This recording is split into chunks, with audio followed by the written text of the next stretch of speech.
Few men have shaped Western Australia's underworld as forcefully or as violently as Troy McCanti. His name is etched into police files, whispered in biker circles, and remembered across Perth as the spark behind some of the state's most chaotic outlaw wars. For more than 2 decades, McCanti wasn't just in the world of bikie politics, he was remaking it. One feud, one betrayal, one explosive confrontation at a time. To law enforcement, he became one of WA's most recognizable bikies, a walking red flag with a reputation for sudden, unpredictable brutality. To fellow gang members, he was something far more complicated. A loyal enforcer, a calculating strategist, and ultimately a divisive warrior whose choices would drag multiple motorcycle clubs into their darkest era. But Troy McCanti's story doesn't begin in the shadows of gang clubhouses. It begins in a prosperous Italian-Australian family whose success could have offered him any life except the one he chose. A comfortable beginning, and the path he refused to take. Troy Desmond McCanti was born in 1967 into a family that already carved out its place in Perth's economic landscape. His father, Michael McCanti, arrived from Italy in 1952 and built a business empire from almost nothing. What began as a small shoe repair kiosk in Dianella Plaza in 1963 grew into Mike's Multi-Service, a flourishing retail and wholesale operation that, at its peak, operated kiosks across the metropolitan area. Michael and his wife Zibble raised 4 sons, and all of them, Troy included, spent time working behind the counters of the family business. By every traditional measure, Troy had a stable and successful future waiting for him. But behind the scenes, something else was calling to him. Something rougher. Something that promised a brotherhood forged not in business, but in blood and absolute loyalty. By his early 20s, Troy walked away from a guaranteed life of comfort and dove headfirst into the outlaw motorcycle world. Rise of a Coffin cheater. Troy quickly gravitated to the Coffin Cheaters, one of WA's most established outlaw motorcycle clubs. Throughout the 1990s, he steadily climbed the internal ranks, building alliances, proving himself in conflicts, and earning a reputation as someone who would not back down, no matter the stakes. But it wasn't until 2005 that Troy's name would explode into national headlines, marking the beginning of an era defined by escalating violence and uncontrollable rivalry. The night everything changed, the Metro Basement Ambush, 2005. 3 days before Australia Day, a secret meeting took place beneath the Metro nightclub in Northbridge. It was supposed to be a tense but controlled discussion between Troy and Nabil Debag, a member of the Scorpion Boys. Instead, it became one of the most infamous confrontations in WA's underworld. In the cramped, dimly lit basement, tempers snapped. Nabil struck first, lunging forward with a knife, slashing Troy across the neck and chest. Blood poured everywhere. The fight became a deadly struggle for survival. Badly wounded, losing strength, Troy pulled a firearm and opened fire, shooting Nabil 5 times. Against all odds, both men survived. Both were rushed to hospital. Both were charged. And, in a twist no one expected, both were acquitted. But the damage was done. Overnight, Troy McCanti became known across Australia as one of the most volatile bikies in the country. A man capable of moving from negotiation to gunfire in seconds. 2007, the year that changed everything. If 2005 made Troy infamous, 2007 would cement his legacy and set Perth's bikie landscape on a collision course with outright war. The first incident came in May at Northbridge's Geisha Bar. What began as a simple argument between Troy and patron Gregory Stonish spiraled out of control in an instant. Troy delivered a single brutal punch that knocked Stonish unconscious and shattered his jaw. A jury rejected Troy's self-defense argument, eventually sentencing him to 28 months in prison.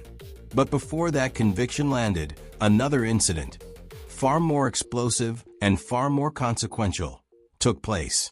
An incident that would ignite interstate tensions, drag multiple clubs into conflict, and escalate into one of the most dangerous bikie wars Western Australia had ever seen. The retaliation that set Perth on fire. A spark was lit in Osborne Park. A spark that would not stay contained.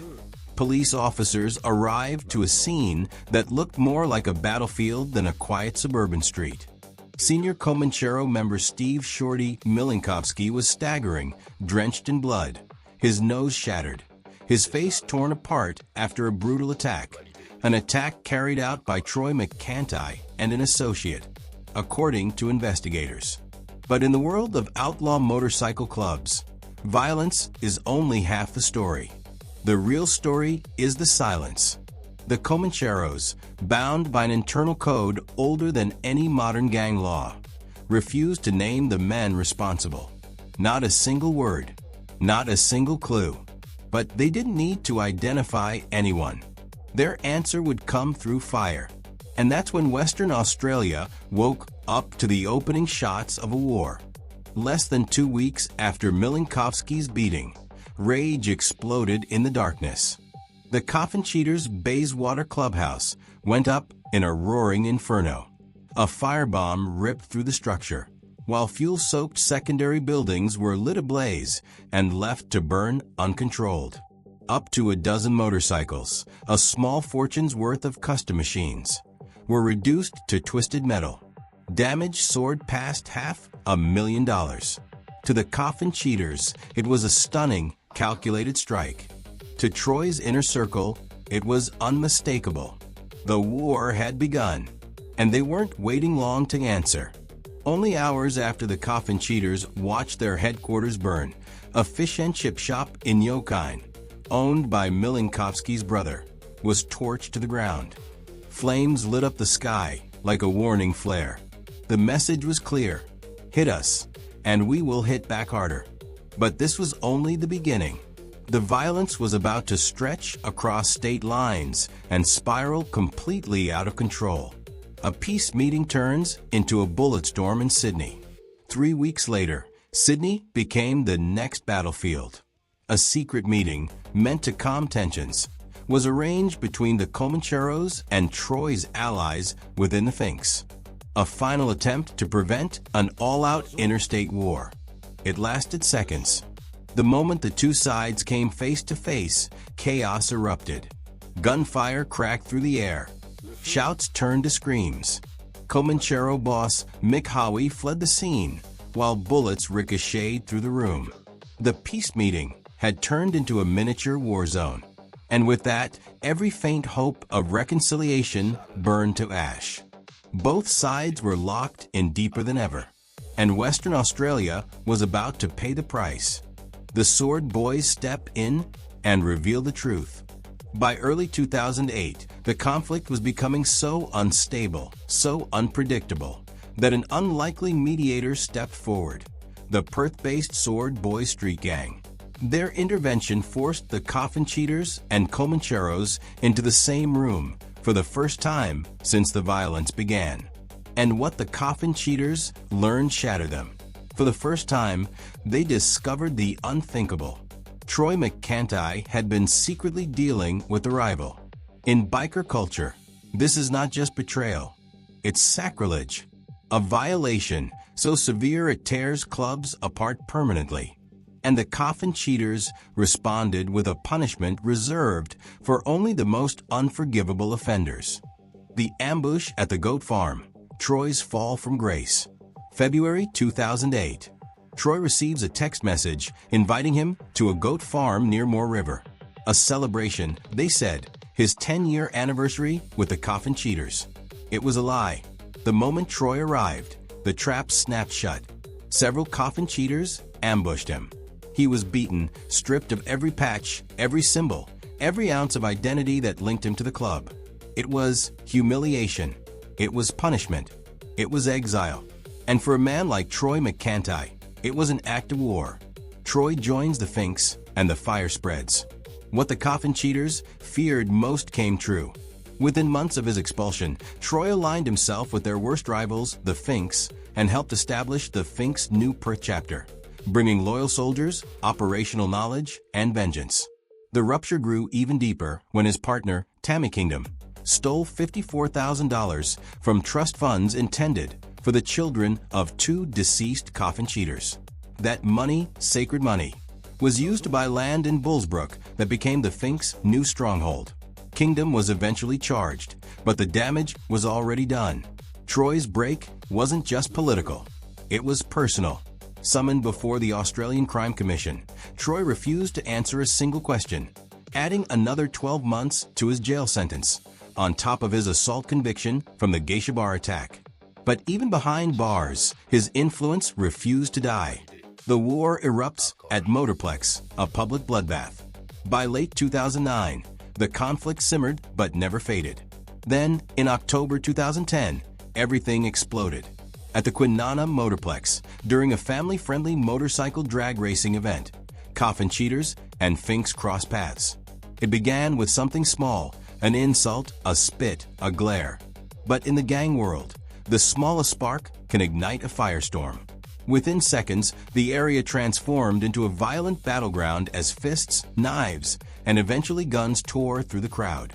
Up to 20 gang members were involved. Fink David Maripidi Muir, shot in the leg. Stephen Wallace, fingers severed, stabbed repeatedly. Multiple Coffin cheaters, injured but silent. Despite the carnage, not a single biker cooperated with police. The Motorplex riot marked the apex of the Coffin cheaters. Finks War. A war born directly from the rise, fall, and retaliation of Troy McCanti. Even inside a prison cell, his shadow stretched across Western Australia's criminal landscape.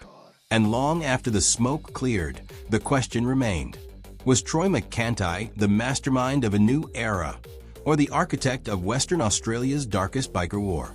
Troy McCanti's release from prison in August 2011 should have marked a turning point, a chance to disappear, regroup, and fade quietly into the background. Instead, it became the brief calm before another storm. By February 2013, he was once again standing in a courtroom, this time facing one of the darkest and most defining legal battles of his life. What unfolded exposed a side of Western Australia's most infamous bikie figure that even seasoned detectives found disturbing. In the district court, prosecutors laid out allegations that Troy had subjected his former partner, Tammy Kingdom, the mother of his 2 sons, to years of escalating abuse. Their relationship had lasted 15 years. According to Kingdom's testimony, those years were defined by domination, fear, volatile outbursts, drug-fueled chaos, and violence that only grew more extreme as time went on. Kingdom painted a picture of life inside Troy's world. Unpredictable tempers, suffocating control, and moments where she believed she might not survive. She said she stayed largely for the sake of their children, even visiting him regularly while he served an earlier 16-month prison term. But everything changed in late 2006. That Christmas would become the event that finally shattered the illusion that Troy could ever change. She testified that Troy returned home after days of unexplained disappearances, intoxicated, sleep-deprived, and volatile. In their bedroom, she claimed he attacked her with a flurry of punches before pursuing her into the bathroom to continue the assault. Hours later, at a family gathering meant to bring people together, she said he struck her again, this time knocking out a tooth and loosening 2 more. Medical records later confirmed that her injuries aligned with her account. The defense tried to argue she was injured by accidents or intoxication. She pushed back, stating firmly that Troy was responsible. Then came the moment no one expected. A key witness, Troy's own mother, took the stand. She testified that she had seen Troy hit Kingdom on Christmas Day. Her statement, delivered calmly and without hesitation, became the turning point in the trial. 2 weeks into proceedings, with damning testimony mounting against him, Troy abandoned his denials. He entered guilty pleas to 3 counts of assault and 1 count of causing grievous bodily harm. In March 2013, Judge Simon Stone sentenced him to 6 years and 10 months behind bars. The court portrayed Troy as a man who exerted absolute control through violence, threats, and degradation. The judge criticized his lack of remorse and warned that even a restraining order might not be enough to protect Kingdom. Nearly 7 years later, January 2019, Troy walked out of prison again. This time, he did not walk free. He was bound to a strict 2-year post-sentence supervision order that banned him from drinking, entering most licensed venues, associating with outlaw bikie figures, contacting Kingdom, or possessing weapons. But while he'd been locked up, the landscape outside had shifted dramatically. The Finks Motorcycle Club, the gang he had helped strengthen, had been absorbed into the rapidly expanding Mongols, marking the arrival of one of America's most notorious outlaw clubs in Australia. And when Troy emerged, he reportedly aligned himself with the Mongols' Western Australian chapter, slotting himself straight back into the evolving underworld. Police responded aggressively. In February 2020, a major operation targeted the Mongols, leading to arrests, drug and weapon seizures, and the detention of several high-ranking members. Troy was among them, accused of breaching his supervision order simply by associating with bikies. Over the following years, he kept reappearing in court for further breaches, going shopping with a known associate, attending gatherings where patch members were present, even being accused of displaying Mongols' insignia in public. Each time, the courts ruled he was breaking the law. Western Australia then introduced sweeping anti-consorting laws aimed squarely at outlaw motorcycle gangs. Troy became the first person charged under the new regime. Police handed him a dispersal notice listing 31 people he was forbidden to speak to, including former allies, associates, and club members. Troy responded the only way Troy McCanti ever has, defiantly. He arrived at court wearing a shirt mocking the Attorney General and calling the new laws unconstitutional. In 2024, he secured an unexpected legal victory. South Australian police dropped consorting charges against him and 2 associates for an alleged meeting at the Adelaide Fringe Festival. A magistrate declared the claims baseless and ordered the state to pay their legal costs, an embarrassing setback for law enforcement. But McCanti's name returned to headlines in May 2024 for reasons far more explosive. Police arrested him at his home in Corrine after allegations of serious assault. They claimed the incident occurred earlier that day at his mother's house following a night out in Northbridge. Detectives charged him with multiple counts. Days later, a second woman came forward with an unrelated historical allegation, briefly deepening the crisis. And then, just as quickly, the entire case collapsed. The primary complainant withdrew her allegations, telling authorities she feared for her safety because of perceived threats from individuals connected to Troy. Police dropped all charges while stating they would reopen the investigation if she ever chose to come forward again. The episode added yet another layer of complexity to Troy's already turbulent legacy. But no one expected what would happen next. In mid-2025, Troy McCanti, long known for violence, gang wars, courtroom battles, and chaos, reappeared on the world stage in a completely different arena: professional combat sports. At 58 years old and banned from receiving a combat license in Western Australia due to his criminal past, he took his ambitions overseas. Months of strict training and dramatic physical transformation led to his debut fight at World Siam Stadium in Bangkok. And in just 23 seconds, he knocked out Thai fighter Kitsana Binosen in a stunning first-round finish, an event that made international headlines. Not because he was a champion, not because he was a rising star, but because few people expected a man who had spent decades as one of WA's most volatile outlaw bikers to reinvent himself on a global stage. From the underworld to the ring, from ambushes to courtrooms, from interclub warfare to international headlines, Troy McCanti's story remains one of the most unpredictable, volatile, and shocking sagas in Australia's outlaw motorcycle history. And as history shows, whenever people think Troy is finished, he proves he isn't. Supporters cheered. Mongols' associates raised their glasses. And critics?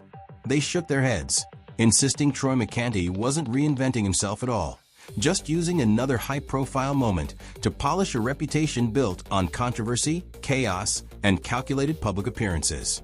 But behind the applause and outrage, one thing was certain: Troy wasn't done making headlines. Not even close. Because back in Perth, a new storm was already forming. Despite his growing presence on the international sporting stage, Troy remains deeply embedded in the Mongols' Western Australian ranks, and his legal battles are far from finished. He's now awaiting trial over an alleged brawl at a KO pub, a confrontation that once again pits him against another bikie and threatens to drag his already explosive history back into the courtroom. He has pleaded not guilty. The trial is set for 2026. And when that date arrives, it could open yet another chapter in a life defined by courtroom showdowns, interclub warfare, and public controversies that refuse to fade. But Troy McCanti's story isn't just chaos stitched together by violence and notoriety. It's a transformation that few saw coming. A man born into a thriving Italian-Australian business empire. Someone who could have inherited a legitimate, multi-million-dollar enterprise. Walked away from it all to chase something darker, louder, and far more dangerous. His leap from family heir to one of Western Australia's most notorious bikies mirrors the evolution of the state's outlaw motorcycle underworld itself. Violent, insular, loyal to a fault, and capable of exploding without warning. His early clashes turned him into front-page material. His later battles made him a legend. Feared by rivals, watched closely by police, and endlessly studied by anyone trying to understand the brutal mechanics of bikie power.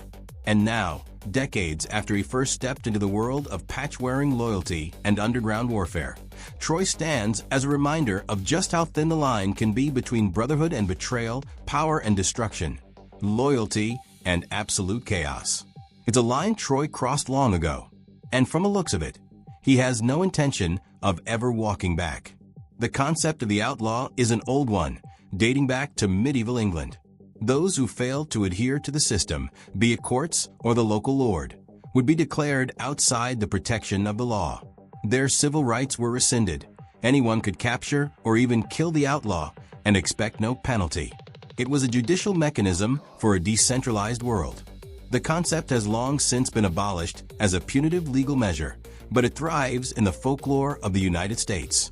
From criminals punitively ordered to colonies to the pirates that once wreaked havoc along the southeastern coastline to the gangs of the Old West, the rogue living outside the bounds of the law carries a lasting romantic appeal. Modern outlawry is no longer thought of as an exile from society, but a rejection of it. In its contemporary iteration, the outlaw refuses the laws of the land. It can take many forms, ranging from political violence to anarchist nihilism. But the most visible form of modern outlaw wears his heart on his sleeve, or, more accurately, stitched across his back. The first outlaw motorcycle club in the United States started in a bar near Chicago in 1935, simply named the Outlaws. Motorcycle clubs were not uncommon then, but the Outlaws dedicated themselves to violence and crime. Their behavior and motto, "God forgives, outlaws don't," would inspire many over the following decade. The end of World War II saw thousands of young men returning to the United States, many of whom were not content the quiet life. Fueled by memories of violence and the fraternal bonds of war, they found a new sense of brotherhood in their shared passion for riding motorcycles and the outlaw mindset. Of these new groups, many demanded that members ride nothing but motorcycles from the iconic and historic Harley-Davidson brand. The first time an outlaw motorcycle gang really made the headlines was in 1947. The subtly monikered Pissed Off Bastards of Bloomington turned an American Motorcyclist Association, AMA, sponsored hill climb event in Riverside, California, into a riot. The following year, it happened again, this time with 2 deaths. The exasperated Riverside police chief declared outlaw visitors responsible for the violence. Embracing the infamy, outlaw motorcycle gangs flourished. In 1950, the Pissed Off Bastards rebranded, adopting the name of a specific World War II B-17 bomber flying fortress called Hell's Angels. They dropped the apostrophe, though. After that, the Pagans arrived in 1959 and the Bandidos in 1966. Along with the Outlaws, these gangs made up the Big Four outlaw motorcycle clubs. However, there would be another. The Mongol Nation Motorcycle Club rose from the streets of East Los Angeles in the late 1960s. Fresh from the violence of a new war, Vietnam veterans turned to motorcycles and the outlaw lifestyle for the same reasons the previous generation had after World War II. At the time, established organizations like the Hells Angels forbade Hispanic and African American membership. Founding members incorporated the club in Montebello, California, on December 5, 1969. They chose a sketch of the historical Mongol marauder Genghis Khan as its logo.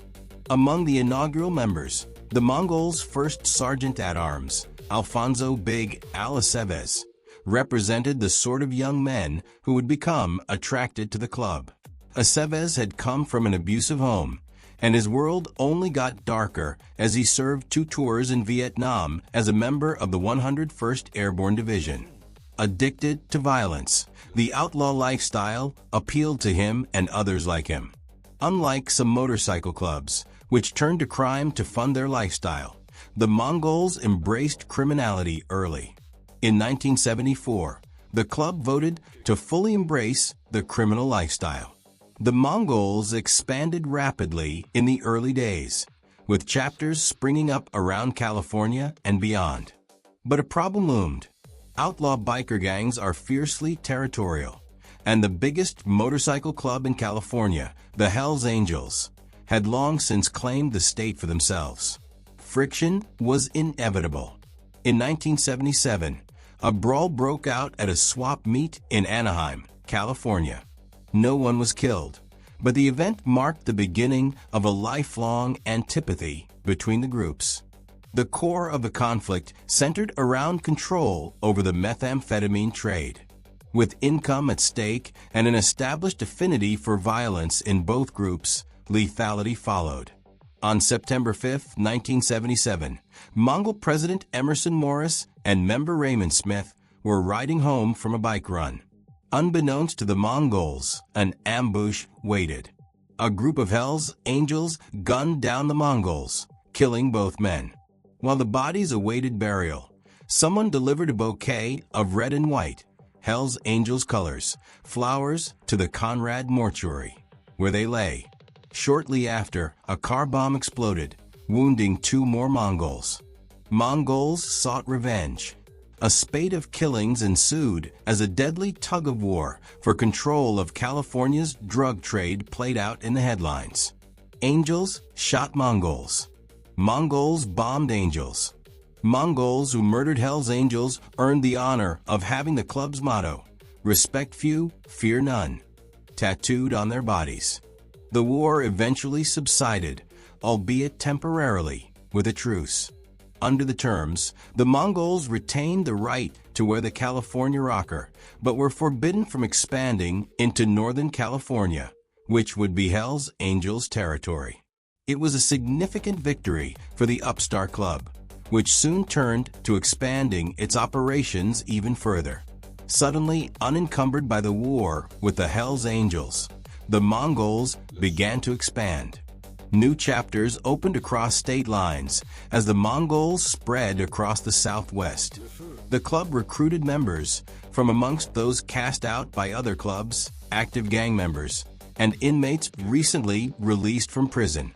Becoming a member was no simple task. Those interested in donning the colors would begin to associate with the club. If everything went right and the potential member met the requirements, he would be promoted to prospect. Any prospect ordered to do something by a full member must comply. Prospects who received approval from the club would be voted in as full patch members, receiving their club colors. The process could take anywhere from 6 months to 3 years. Members paid monthly fees and were required to attend meetings at their local chapter, each of which paid its dues to the mother chapter in Commerce, California. A 70-page constitution defined the culture, outlining what Mongols could and could not do. The entire organization was hierarchical. A national president stood at the top, assisted by a vice president, sergeant-at-arms, in charge of security, and treasurer/secretary. On paper, the command structure looked a bit like that of an infantry company, or the mafia. Orders flowed down, money flowed up, and the Mongols grew. Within 10 years, the club had chapters all over Southern California. Later, it even looked abroad, establishing chapters as far afield as Germany, Austria, and Thailand. As the organization grew, law enforcement paid increasing attention. The Mongols joined the Outlaws, Hells Angels, Bandidos, and Pagans as one of the Big Five most significant outlaw gangs, as identified by law enforcement.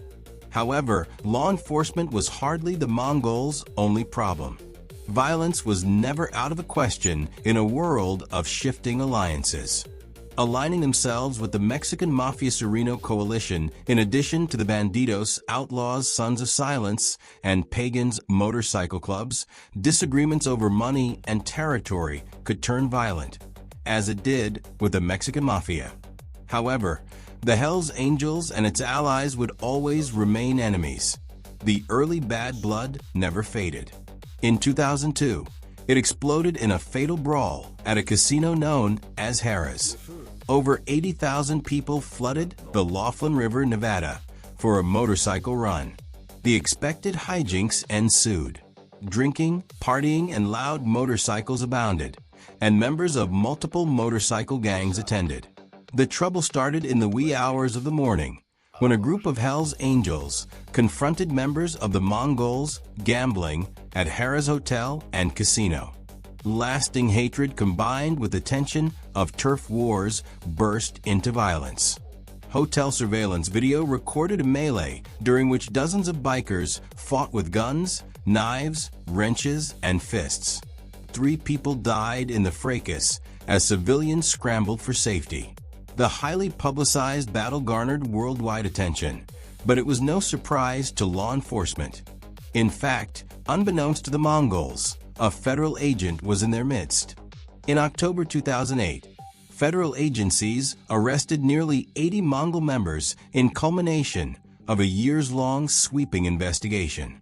An agent of the Bureau of Alcohol, Tobacco, Firearms, and Explosives (ATF) named Billy Queen had posed as a biker who wanted to become a Mongol. During his 2 years undercover, the line between law enforcement and lawbreaker blurred. Queen allegedly rode stolen Harleys, brawled alongside Mongols, and even became a prospect, then a full-patch member, before rising to the position of vice president of his chapter. He wasn't the only one. Mongols who served as informants introduced at least 4 federal agents into the organization. Operation Black Rain dealt the club a devastating but hardly fatal blow. The feds executed 110 arrest warrants and 160 search warrants across California, Nevada, Colorado, Washington, and Ohio. Dozens of members were arrested, including former National President Ruben Cavazos. Despite the efforts of the justice system, the Mongols carried on.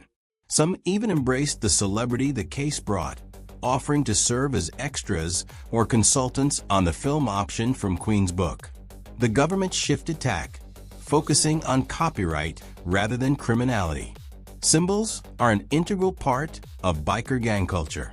A member's most valued item is not his Harley-Davidson, or in the case of some British clubs, the reliable Triumph motorcycle, but his gang's colors. Members wear their insignia with pride, identifying themselves to each other and the world as club members. Tattoos tell the tale of everything from sexual exploits to acts of violence committed in the name of the club. The Department of Justice, DOJ, focused on removing that power from the Mongols, using the Racketeer Influence and Corrupt Organizations (RICO) Act. It wasn't the first time the U.S. government indicted an unpopular organization with RICO. A piece of legislation passed in 1970 designed to aid law enforcement in attacking organized crime. When the Mongol nation was found guilty of racketeering and conspiracy in December 2018, the U.S. District Court decreed that they would have to forfeit their trademark. A higher court disagreed. Judge David O. Carter upheld the conviction, but rejected the stripping of the trademark based on the First Amendment's guarantee of freedom of expression. While the case may not have gone how the DOJ hoped, It speaks to the government's desire to dismantle organizations like the Mongols.